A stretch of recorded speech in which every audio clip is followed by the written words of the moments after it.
नमस्कार back to our channel friends. मैं सबका अपने चैनल स्टॉक्स फॉर लाइफ पे बहुत स्वागत करता हूँ। फिल फैमिली डे फिल्म बस आज है 9 मार्च, शनिवार का दिन है। बात की जाए भारतीय शेयर बाजार की, वो तो क्लोज है, बट इसी बीच में देखना बनता है कि कैश मार्केट में कौन कौन सी कंपनी में ह्यूज एकोमोलेशन देखने को मिल रहा है। इसके पहले भी हमने वेरियस जगह पे काफ़ी फ़ायदा उठाया था जब एकोमोलेशन काफ़ी हाई हो रही थी। स्टॉक डाउन ट्रेंड में था, बट जैसे ही स्टॉक अप ट्रेंड में आया हमें वेरियस रिकॉर्ड्स बनते हुए देखने को मिले, चाहे वो बजाज ऑटो की बात की जाए, अल्ट्राटेक सीमेंट की बात की जाए, सोलर इंडस्ट्रीज़ की बात की जाए, फिर वेरियस कंपनी की। इसलिए गैस मैं वीक में ना एक बार कोशिश करता हूँ कि आपके सामने मैं लाऊं कि कौन कौन सी कंपनी में एब नॉर्मल एकोमोलेशन देखने को मिल रही है, और साथ ही साथ एफ और डी घटते प्राइस में क्या कर रहे हैं। तो ऑफकोर्स गैस 2-2 करोड़ के आसपास ना बड़ी एकोमोलेशन देखने को मिल रही है, जिसको नोटिस करना और प्रॉपरली ऐड करना हमारा बहुत ही बड़ा फ़र्ज़ बन जाता है। चैनल फर्स्ट टाइम होंगे सब्सक्राइब कर सकते हैं इस तरह की क्वालिटी कंटेंट को सबसे पहले एक्सेस करने के लिए। Now without delaying any for time, let's begin. बात की जाए एनएससी बीएससी, दो एक्सचेंज हमें देखने को मिलते हैं। तो आज हम लोग डिस्कस करने वाले हैं ओनली एनएससी लिस्टेड कंपनी, जिसमें थर्सडे के दिन की बात की जाए अच्छी खासी एकोमोडेशन देखने को मिली, क्योंकि कल के दिन बाजार बंद था और ऑफकोर्स एक लॉन्ग ट्रेडिंग वीक हमें देखने को मिल रहा है जिसमें बाजार बंद है। बट इसी बीच में अगर आप देखें तो 4,30,000 शेयर्स ट्रेड हुए हैं। उसके अगेंस्ट में अगर आप देखें तो 3,94,000 शेयर्स को डीमेट में वापस ले जाता हुआ देखने को मिल रहा है। मतलब बस 91% के आसपास एक बहुत ही रोबस्ट एकोमोडेशन हमें दिखाई दी है। के नाम की बात की जाए सैफायर फूड इंडिया लिमिटेड। अब बहुत लोग कंफ्यूज हो जाते हैं कि सर इसमें और देवयानी में कौन सी कंपनी अच्छी है, क्या फंडामेंटल्स हमें देखना है। सैफायर की बात की जाए ये भी दोस्तों यम ब्रांड की फ्रेंचाइजी ओन करती है, और ऑफकोर्स देवयानी की बात की जाए वो भी हमें देखने को मिलती है। बट फ़र्क इतना है, एक बहुत बड़ी फ्रेंचाइजी ओनर है और दूसरी थोड़ी छोटी है, बट यस वो भी काफ़ी काबिल कंपनी हमें देखने को मिलती है। तो सैफायर इंडिया फूड की बात की जाए, जब से का इस लिस्टिंग हमें देखने को मिल रही है उतने बड़े पैसे बनते हुए दिखाई नहीं। दोस्तों मेरा ऐसा मानना है कि रेट कट तक कोई भी कंपनी जो को परेशान कर रही है उसको जल्दीबाजी में ना बेचें। अगर आपने 2 साल 2.5 साल होल्ड किए हैं तो 6-8 महीना सही, बिकॉज यहाँ पे दोस्तों फेडरल रिजर्व की बड़ी कमेंट्री हमें देखने को मिल रही है। उन्होंने साफ साफ बताया कि रेट कट अब दूर नहीं है। अब रेट कट से दोस्तों कंजम्पशन को काफ़ी फ़ायदा होता है, ऐसा हमने पहले भी देखा है। तो कंपनी की गाइस जब से लिस्टिंग हमें देखने को मिल रही है एक साइडवेज पैटर्न हमें दिखाई देता हुआ दिखाई दे रहा है। कंपनी के बिजनेस की बात की जाए तो जी हाँ दोस्तों, सफायर फूड की बात की जाए one of the largest franchisee of Yum Brands देखने को मिलता है, जो सब कॉन्टिनेंट्स और ऑफकोर्स डिफरेंट डेमोग्राफी में काम करती है। 400 से अधिक दोस्तों कंपनी के केएफसी, पिज़्ज़ा हट, टैको बेल्स रेस्टोरेंट की बात की जाए ये ओन होते हुए देखने को मिलती है, जिनके प्रेजेंस इंडिया, श्रीलंका, मालदीव जैसे कंट्री में दिखाई पड़ता है।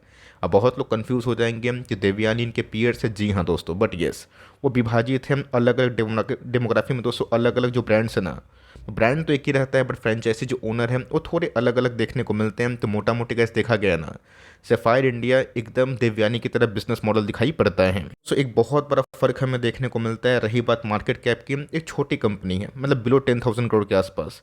वैल्यूएशन पॉइंट ऑफ व्यू की बात की जाए 51 का पी है, जो देवयानी से काफ़ी सस्ता है।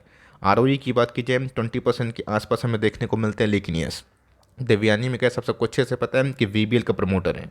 अब वीबीएल के बारे में बताने की आवश्यकता नहीं है, किस कंपनी को उनके प्रमोटर्स ने कहाँ तक ले गए हैं। तो अभी तक इस कंपनी के फंडामेंटल्स की बात की जाए वो तो ठीक ठाक देखने को मिल रहे हैं, लेकिन दोस्तों क्यूएसआर में अभी भी ना एक बहुत बड़ा पेन आने वाले एक क्वार्टर में दिखाई दे सकता है। ठीक से कैसे इनके पीरियड्स को देखें तो जुबलियंट, देवयानी, वेस्ट लाइफ की बात की जाए, सब में दोस्तों हमें क्राइसिस भरा माहौल देखने को मिल रहा है। और एक क्राइसिस भरा माहौल इसलिए हमें देखने को मिल रहा है बिकॉज इन सब कंपनी का ना 2026 तक रैपिड जो एक्सपेंशन प्लान है वो दिखाई पड़ रहा है। बिकॉज जितने भी कंपनी हैं वो नंबर्स ऑफ स्टोर्स को बहुत ही एग्रेसिवली काउंट करने की कोशिश कर रही है, और इनफ दोस्तों कंपटीशन मार्केट में आ चुका है, जिसकी वजह से कंपनी ऑफ कोर्स एक्सपेंशन पर ध्यान दे रही है। और इसलिए कैसे प्रॉफिटेबिलिटी ना हमें बहुत ही हद तक हिट होते हुए देखने को मिल रही है, और मार्जिन का भी इम्पैक्ट हमें इन सब कंपनी में दिखाई दिया है। बोलेंगे वेट सर, इन सब कंपनी का मार्केट कैप 10,000 करोड़ के आसपास है, बट सेल्स की बात की जाए 6-650 करोड़ के आसपास करती है। प्रॉफिटेबिलिटी की बात की जाए ये क्या 9-10 करोड़ के आसपास। तो जी हाँ दोस्तों, आपको अच्छे से पता है कि जितने भी कंपनीज हैं ना उनको कोविड के बाद एक बहुत बड़ा झटका मिला। कोविड दोस्तों ठीक ही नहीं हुआ था कि इन्फ्लेशन की चपेट में बहुत सारी कंपनीज आई, लेकिन दोस्तों ये सब कंपनी बढ़ते पॉपुलेशन में आराम से सर्वाइव करेगी। बट फ़र्क कितना है, आपकी लॉन्ग टर्म हॉरिजन कितनी है, इस पे डिपेंड करना बहुत इंपॉर्टेंट है। तो देखा गया तो हाल फिलहाल में ही प्रोमोटर्स ने अपने 10-12% के आसपास जो इक्विटी है ना उसको एक्सचेंज किया था। लेकिन दोस्तों एफ की होल्डिंग अगर आप देखें ना, 30% के आसपास होते हुए देखने को मिल रही है, और डीएस की होल्डिंग भी ऑलमोस्ट 32%। तो जो भी गैस प्रोमोटर्स ने माल ऑफरोड किया है, ये दोनों को दोस्तों एफ और डीएस ने लपका है। ऑफकोर्स गैस पब्लिक की होल्डिंग थोड़ी बहुत बड़ी है, तो मोटा मोटी देखा गया तो बड़े पार्टी सोना अभी के टाइम में मैं देख रहा हूँ कि जनरली क्यूएसआर में बहुत ही हद तक निवेश करने की कोशिश कर रहे हैं। इसी कंपनी की बात की जाए तो ऑफकोर्स जो कल के दिन 17 लाख, मतलब परसों के दिन 17,47,000 शेयर ट्रेड हुए हैं। 15,64,000 शेयर्स की डिलीवरीज हमें उठाई जाते हुए देखने को मिल रही है। एग्रीगेट की बात की जाए तो ऑलमोस्ट कैसे हमें 90% के आसपास एक्यूमुलेशन दिखाई दे रहा है। स्टॉक का नाम अगर आप देखें, एप्टस वैल्यू हाउसिंग फाइनेंस। आप सबको अच्छे से पता है कि हाउसिंग फाइनेंस में पिछले कुछ समय से बिल्कुल भी पैसे नहीं बने। इनको देख ले, आवास को देख ले, होम फर्स्ट को देख ले, सारे के सारे एनबीएफसी अभी के टाइम बहुत ही अंडर परफॉर्म कर रहे हैं। अब दोस्तों बजाज की तरफ दिग्गज कंपनी अगर अंडर परफॉर्म करती है और एनबीएफसी पूरा डाउन साइड फेस करती है, जब से गैस आरबीआई काफ़ी हॉकिश हुआ है, तो एक बेट करना कि कंपनी बहुत तेज़ी से परफॉर्म करेगी, ये ठीक नहीं है। हमें गैस रेट कट का वेट करना है, और रेट कट के बाद ना कौन कौन सी कंपनीज को फ़ायदा मिल सकता है, इसको जाने बगैर आपकी लॉन्ग टर्म जो जर्नी हो काफ़ी अधूरी हो सकती है। कंपनी की लिस्टिंग के बाद अगर आप देखें तो बहुत बड़े पैसे बनते हुए देखने को नहीं मिल रहे हैं। बहुत लोगों को शायद लग सकता है कि सर अपॉर्चुनिटी कॉस्ट ज़ीरो हो गई, लेकिन दोस्तों आपको मैं बताना चाहता हूँ कि इक्विटी मार्केट की बात की जाए, ऐसा पॉसिबल नहीं है कि हर बार हर एक सेक्टर परफॉर्म करेगा। कभी कोई सेक्टर आगे तो कभी कोई सेक्टर पीछे परफॉर्म करते हैं। अब एनबीएफसी की बात की जाए, ऑटो को फाइनेंस करती है। ऑटो के स्टॉक्स की बात की जाए लाइफ टाइम हाई, बट पीछे से कैसे फाइनेंसर वाली कंपनी की बात की जाए, उनके बिजनेस काफ़ी डाउन है। तो मोटा मोटी कैसे बोलने का क्या मतलब है कि जब तक रेट कट नहीं होगा ना, घर सबसे इंपॉर्टेंट बिकने वाली चीज़, जब तक वो नहीं बिकेंगे तो आने वाले दिनों में जितनी बिल्डिंग मटेरियल्स वाली कंपनी है उस पर हम लोग ये उम्मीद करें कि फटाफट फ़ायदा दें, ये पॉसिबल नहीं है। देखा गया तो ये कंपनी भी अच्छी है, आवास भी अच्छी है, और ऑफकोर्स होम फर्स्ट की बात की जाए या वेरियस जो एनबीएफसी हाउसिंग फाइनेंस में काम करते हैं, जिनका दोस्तों मुझे लगता है कि लॉन्ग टर्म आउटलुक काफ़ी मजबूत है। बट फ़र्क इतना है कि टाइम देना पड़ेगा, 15-20 साल। क्या आप उसके लिए ओके हैं? नहीं है तो 2-3 साल में कैसे किसी कंपनी का पोटेंशियल ना आप जज नहीं कर सकते। 17,000 करोड़ के आसपास की मार्केट कैप वाली कंपनी 29 के पीए मिल रही है। आरओसी की बात की जाए, आरओई की बात की जाए, ओके ओके टाइप हमें दिखाई पड़ते हैं। एक चीज़ गाइस नोटिस करिएगा कि डिस्पाइट रेट हाइक, और इतने लंबे समय 200 रेट हाइक अगर कंटिन्यू होता है, उसके बावजूद भी कंपनी ने ना अपने टीटीएम के सेल्स को लास्ट 3 ईयर से डबल दिखाया है। प्रॉफिटेबिलिटी की बात की जाए उसमें भी हमें ह्यूमंगस हम देखने को मिल रही है। जब दोस्तों भारतीय बाज़ार में रेट कट का सिलसिला होगा, मेरा ऐसा मानना है कि हाउसिंग फाइनेंस में एक अच्छी खासी बूम आ सकती है। बट वो कब तक आएगा, इसके लिए कैसे हमें हम्बली ना कम से कम 2 क्वार्टर का समय ऑफकोर्स चाहिए हो सकता है। मैं क्यों बोल रहा हूँ, ऐसा बोलने का दोस्तों कारण भी है। 2024 में फेड ने डायरेक्टली सिग्नल दे दिया है कि हम लोग रेट कट करेंगे, बट यस इन्फ्लेशन को लेकर दोस्तों फिर से वही बात कि 2% के आसपास नहीं आएगा, हम लोग नहीं कर सकते। तो जी हाँ दोस्तों, पवन ने ना उन्होंने ये भी बताया है कि अब फेड बहुत दूर नहीं है रेट कट से। अगर दोस्तों ऐसा होता है, और ऑफकोर्स 3 बार जो वो बोल रहे हैं ना रेट कट होता है उससे ज़्यादा, तो मेरा ऐसा मानना है कि इन सब कंपनी में हमें बहुत ही अच्छा जो टेलविंड्स हैं उसका फ़ायदा देखने को मिल सकता है। और जब भी कोई इंडस्ट्री में अगर टेलविंड आती है ना, वो सब इंडस्ट्री बहुत ही उम्दा परफॉर्म करती है। मेरी कंपनी की बात की जाए तो जी हाँ दोस्तों, अद्भुत हमें एक्मुलेशन देखने को मिल रहे हैं। 2,46,74,023 शेयर ट्रेड हुए, और 2,08,66,000 शेयर्स को डीमेट में वापस एंट्री होते हुए देखने को मिल रही है। 84% के आसपास का इस गर्दा एक्मुलेशन। कंपनी का नाम आप बहुत ही भली भांति जानते होंगे। स्टॉक के नाम की बात की जाए, एचडीएफसी बैंक। मुझे कैसे पता है कि बहुत लोग काफ़ी गुस्से में होंगे कि एचडीएफसी बैंक क्यों परफॉर्म नहीं कर पा रहे हैं। दोस्तों स्टॉक मार्केट में ऐसा चीज़ मत करिएगा। अभी Asian Paint, Bajaj finance, HDFC bank सबको परेशान कर रहे हैं, और ट्रोलिंग तो बहुत ही हो रहा है।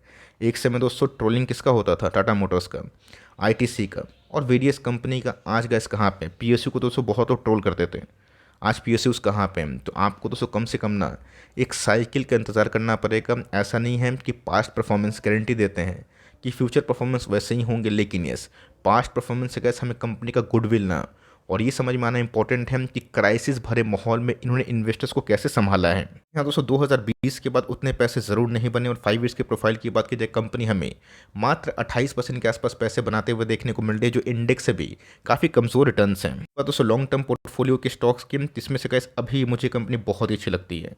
अब जो गैस कंपनी बड़े बड़े मंदी को झेल के इतने बड़े पैसे बनाए हैं ना, चूँकि मर्जर के बाद कंपनी के मार्जिन्स थोड़े हिल गए, जिसकी वजह से स्टॉक्स में काफ़ी गिरावट हुई। बट गैस मुझे लगता है कि इस पॉइंट ऑफ व्यू से मैं बहुत बड़ा फॉल एंटिसिपेट नहीं कर रहा हूँ। मार्केट है गिरेगा तो हम लोग रोक नहीं सकते हैं, बट रिस्क टू रिवॉर्ड की बात की जाए और फॉर लॉन्ग टर्म एक ब्लू चिप में बड़े पैसे बनाने की बात की जाए, ये एक ऐसा पॉइंट है जहाँ 6-8 महीना में चीज़ सुधर सकते हैं, बिकॉज वैल्यूएशन तो कैसे कुछ ऐसे ही इंडिकेट कर रहे हैं। इनके साइज़ की बात की जाए, एक बड़ा 200 मल्टीबैगर कंपनी है, 11 लाख करोड़ के आसपास की मार्केट कैप है, 16 का पी है। रही बात कंपनी के आरओई की, तो ऑफकोर्स काफ़ी इनलाइन है। गैस हिस्ट्री में बहुत ही रेयर हमें देखने को मिलता है जहाँ पे एचडीएफसी बैंक जैसे दिग्गज कंपनी, जिनके मीडियन पी जब से 2006-05 से अगर आप कंपेयर करें ना, 15-20 साल पहले इतिहास में जाएं, उससे गैस सस्ता मिल रही है।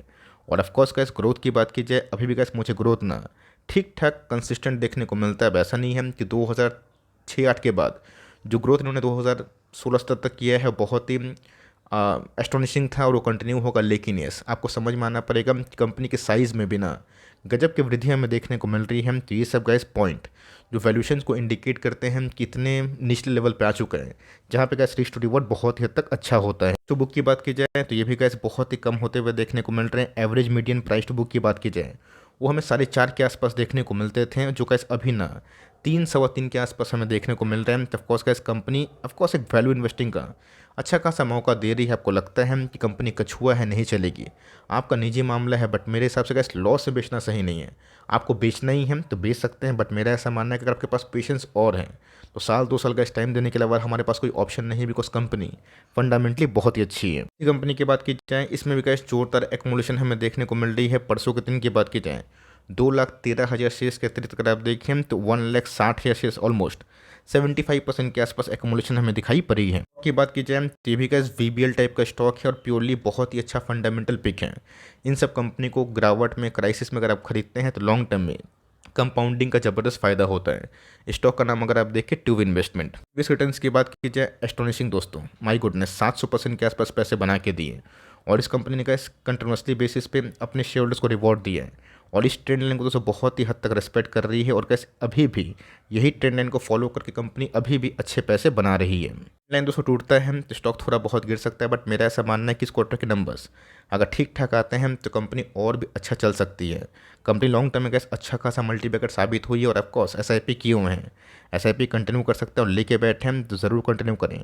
लेना चाहते हैं तो ऑफकोर्स एसआईपी का भी गैस इस कंपनी में फॉर लॉन्ग टर्म इन्वेस्टमेंट काफ़ी अच्छा दावा हो सकता है। कंपनी की बात की जाए तो of course gas 54 lakh shares trade हुए हैं और 50 लाख शेयर्स के आसपास डीमेट में वापस आना, मतलब 90% के आसपास एक ह्यूज एक्मुलेशन हमें दिखाई दे रही है। की बात की जाए तो जी हाँ दोस्तों, जीआर इंफ्रा प्रोजेक्ट, इनके आईपीओ हाल फिलहाल में हमें देखने को मिले थे और बहुत लोग इंफ्रा से कुछ पिक मांगते हैं। तो मुझे लगता है कि इस कंपनी में वैल्यूएशन पॉइंट ऑफ व्यू की बात की जाए काफ़ी कंफर्ट दिखाई पर और कंपनी का कंसिस्टेंट आरओई मेकर है और ऑफकोर्स प्रॉफिट मेकिंग कंपनी है, जो बहुत ही कम इंफ्रा प्रोजेक्ट्स में हमें दिखाई देती है। इनमें गैस सेम हाल देखने को मिल रहा है, उतने बड़े पैसे बनते हुए देखने को नहीं मिल रहा। जब से गैस कंपनी लिस्ट हुई है ना, गिरी रही है, तो ऑफकोर्स गैस कंपनी के वैल्यूएशन भी ना कुछ इंपॉर्टेंट रोल प्ले करते हैं और जब तक गैस रेट कट नहीं होगा तो इंफ्रा हो गए और ही बहुत तरीके के जो एनबीएफसी हो गए, उनको चलना थोड़ा मोड़ा मुश्किल हो सकता है। इस गैस नोटिस करिएगा कि कंपनी के मार्केट कैप 12,000 करोड़ के आसपास है। 10 के पी के संग कंपनी के आरओई काफ़ी अच्छे हैं। तो ऑफकोर्स इस कंपनी एक कंसिस्टेंट आरओई मेकर के संग प्रॉफिट मेकिंग कंपनी भी है। मैं इंकरेज करूँगा कि इस कंपनी को जाके ना आप थोड़ा चेक करें। तो ऑफकोर्स बहुत लोग इन्फ्रा में पूछ रहे थे, तो मुझे कैसी कंपनी अच्छी लग रही है। ये सबकी मर्जी की बात है। तो इन 5 कंपनी में से कौन कौन सी कंपनी आप होल्ड करते हैं, कमेंट बॉक्स में बताइएगा ज़रूर। वीडियो अच्छी लगी तो प्लीज़ लाइक करिएगा, चैनल फर्स्ट टाइम होंगे सब्सक्राइब करके बेल आइकन को प्रेस करना भी ना भूलिएगा। दोस्तों मिलते हैं जल्दी ही, तब तक के लिए bye. Thanks for listening friends, God bless you all.